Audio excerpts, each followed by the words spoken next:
அன்பான சகோதர சகோதரிகளே, இந்த 4 வாரங்கள், இந்த திருவருகை காலத்துக்குள்ள நாங்கள் நிற்கின்ற இந்த 4 வாரங்கள், இதனுடைய முடிவிலே நாங்கள் ஆண்டவர் இயேசுவினுடைய பிறப்பை கொண்டாட இருக்கிறோம். ஆண்டவர் இயேசு எங்களை தேடி வந்த, எங்களுக்காக பிறந்த அந்த பெருவிழாவை கொண்டாட இருக்கிறோம். வார்த்தை மனுவானார், நம்முடைய குடிகொண்டார் என்கின்ற அந்த மறை உண்மையை கொண்டாட இருக்கிறோம். இம்மானுவேல் என்கின்ற கடவுள் நம்மோடு இருக்கின்றார் என்கின்ற அந்த பெரும் உண்மையை கொண்டாட இருக்கிறோம். பாலகனாக இயேசு எங்கள் ஒவ்வொருவருடைய வாழ்விலும் வந்து பிறக்க இருக்கின்ற அந்த பெரும் உண்மையை, அந்த அனுபவத்தை, அந்த வரலாற்று பிறப்பை கொண்டாட இருக்கிற இந்த காலத்தில், அதற்காக தயார் செய்கிற இந்த 4 வாரங்கள்லையும் பிரியமான அன்பு சகோதர சகோதரிகளே, இயேசு ஆண்டவர் எங்களை தேடி வருகிறார். நாங்கள் அவரை தேடி செல்லுகின்ற ஒரு காலம் இது. இயேசு ஆண்டவரை தேடி செல்லுகின்ற நாங்கள் எடுத்து வைக்கிற ஒரு அடி இந்த 4 வாரங்கள். இயேசு ஆண்டவரை நோக்கி நாங்கள் ஒரு அடி எடுத்து வைத்தோம் என்று சொன்னால், அவர் எங்கள் வாழ்வை நோக்கி 1000 அடிகள் எடுத்து வைத்து எங்கள் வாழ்வை மாற்றுகின்றார். ஒரு ஸ்டெப் நாங்கள் அவரை நோக்கி எடுத்து வைத்தால், அவர் எங்கள் வாழ்வை நோக்கி 1000 அடிகள் எடுத்து வைத்து எங்கள் வாழ்க்கையை மாற்றுகின்றார். ஆனால் நாங்கள் அந்த முதலாவது ஸ்டெப்பை நாங்கள் எடுத்து வைக்கணும்.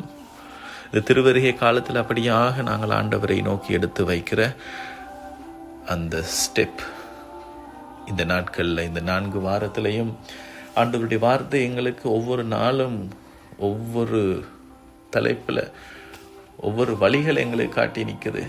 இன்றைய நாளில் பிரியமான அன்பு சகோதர சகோதரிகளே, இந்த 100 தலைவனுடைய அந்த அனுபவம் மத்தேயு நற்செய்தி 8ஆம் அதிகாரம் 5 - 11 வரையான வசனங்களில் நாங்கள் பார்க்கிறோம். அந்த 100 தலைவன் ஆண்டவர் இயேசுவிடம் வந்து தன்னுடைய பணியாளருக்காக மன்றாடுகின்றான். ஆண்டவர் இயேசு சொல்லுகிறார், அவர் வந்து அவனுடைய வீட்டிலே வந்து அவரை குணமாக்குவதாக. ஆனால் 100 தலைவன் சொல்றான், ஆண்டவரே, வார்த்தையின் வல்லமை எனக்கு தெரியும். நான் ஒரு 100 தலைவனாக இருக்கிறேன். எனக்கு கீழே இருக்கக்கூடிய 100 படை வீரர்கள், அவர்களுக்கு ஒரு வார்த்தை சொன்னால் அதை நிச்சயமாக அவர்கள் செய்வார்கள். என்னோட சொன்ன வார்த்தையின் வல்லமை எனக்கு தெரியும். இறை மகனாக இருக்கிற உம்முடைய வார்த்தையின் வல்லமையும் எனக்கு தெரியும். அது வேற லெவல்ல இருக்கிற கடவுளுடைய வார்த்தையின் வல்லமை அது. ஆகவே ஒரு வார்த்தை சொல்லும், என்னுடைய ஊழியன் குணமடைவான் என்று சொல்லி ஆண்டவர் இயேசு அதிசயித்து போகிறார். அவனுடைய விசுவாசத்தை பார்த்து ஒரு வார்த்தை சொல்லுகிறார், அந்த ஊழியன் குணமடைகிறான். பிரியமான அன்பு சகோதர சகோதரிகளே, நாங்கள் பேசுகின்ற வார்த்தைகளுக்கு வல்லமை உண்டு. மனிதர்கள் நாங்கள் அப்படித்தான் படைக்கப்பட்டிருக்கிறோம். பேசுகிற ஒரு பிழையான, ஒரு இழிவான ஒரு வார்த்தை போதும் மற்றவருடைய மனதை வந்து அப்படியே சுக்கு நூறாக உடைப்பதற்கு. ஒரு கண்ணாடி எடுத்து போட்டால் அப்படியே பீஸாக உடைப்பதை போல ஒருவருடைய வாழ்வை உடைக்க முடியும் ஒரு பிழையான வார்த்தையை பேசி.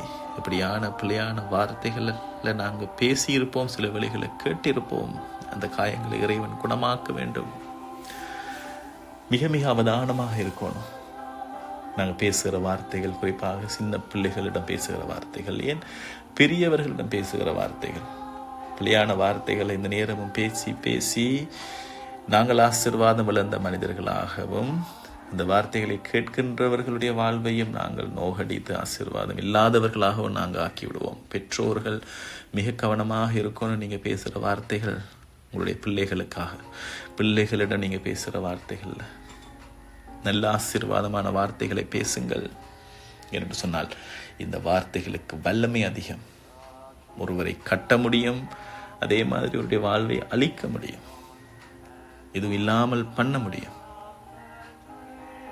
அன்பான சகோதர சகோதரிகளே, மனித வார்த்தைகளுக்குள்ள வல்லமை, இறைவனுடைய வார்த்தைக்கு அதை விட பல வல்லமை இருக்கு, அதிகமான வல்லமை இருக்கு. அந்த ஆண்டவருடைய வார்த்தையால் நாங்கள் எங்களை நிரப்ப நிரப்ப நிரப்ப நாங்கள் பேசுகிற வார்த்தையும் நல்ல வார்த்தைகளாக மாறும், ஆசீர்வாதம் உள்ள வார்த்தைகளாக மாறும். பேசுகிற வார்த்தைகள் ஆசீர்வாதம் உள்ள வார்த்தைகளாக மாற கனிவுள்ள வார்த்தைகளாக, அன்பார்ந்த வார்த்தைகளாக, சில வேளைகளில் உண்மையான வார்த்தைகளாக, இந்த இடத்துக்கு தேவையான வார்த்தைகளாக, ஒரு சில வேளைகளில் பேசாமல் இருப்பது ஆசீர்வாதமாக இருக்கும். பேசுகிற வார்த்தை சரியானதா என்று சொல்லி தேடி பார்க்கணும். பேசுகிற வார்த்தை கனிவுள்ளதா என்று பார்க்கணும். இந்த இடத்துக்கு இந்த வார்த்தை தேவையா என்று பார்க்கணும். இந்த 3 விஷயம் மிக முக்கியமானது. ஒரு சில வார்த்தைகளை பேசுவதற்கு முன்னாடி, ஒரு சென்சிட்டிவான ஒரு பிரச்சனை, ஒரு சில வார்த்தைகளை நாங்கள் பேசுறதுக்கு முன்னாடி கேட்டு பார்க்கணும், இந்த வார்த்தை, இந்த விஷயம் சரியானதா என்று சொல்லி. whether it's factual, whether it's truth, இது உண்மை சரி, அதுக்காக மல்லாண்டு போய் அப்படியே போய் பேசக்கூடாது. இந்த வார்த்தை இந்த இடத்துக்கு தேவையானதா, இந்த இடத்துக்கு பொருத்தமானதா, இது இந்த இடத்துல சொல்ல வேணுமா? 3வதாக கேட்டு பார்க்கணும், இந்த வார்த்தை கனிவானதா, இது இந்த நபரை கட்டி எழுப்புமா? இதற்கு பிறகு இந்த வார்த்தையை நாங்கள் பேசணும். இரண்டாவது சகோதர சகோதரிகளே, வார்த்தையின் வல்லமை அப்படியானது. இன்றைய நாளில் ஆண்டவர் எங்களை அழைத்து நிற்கிறார். இந்த திருவருகை காலத்தில் ஆண்டவரை நோக்கி நாங்கள் ஒரு அடி எடுத்து வைப்போம்.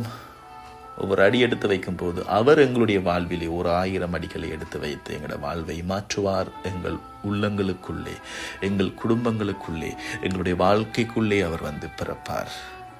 இயேசு ஆண்டவர் உங்கள் ஒவ்வொருவரையும் நிறைவாக ஆசீர்வதிக்க வேண்டும் என்று சொல்லி ஆண்டவரை பார்த்து நான் மன்றாடுகின்றேன். நன்றி ஆண்டவரே, நன்றி ஆண்டவரே. இந்த வார்த்தைகளை கேட்கின்ற ஒவ்வொரு பிள்ளைகளுடைய வாழ்வையும் நீர் ஆசீர்வதித்தரலும் நல்ல பிதாவே. ஆமேன், ஆமேன்.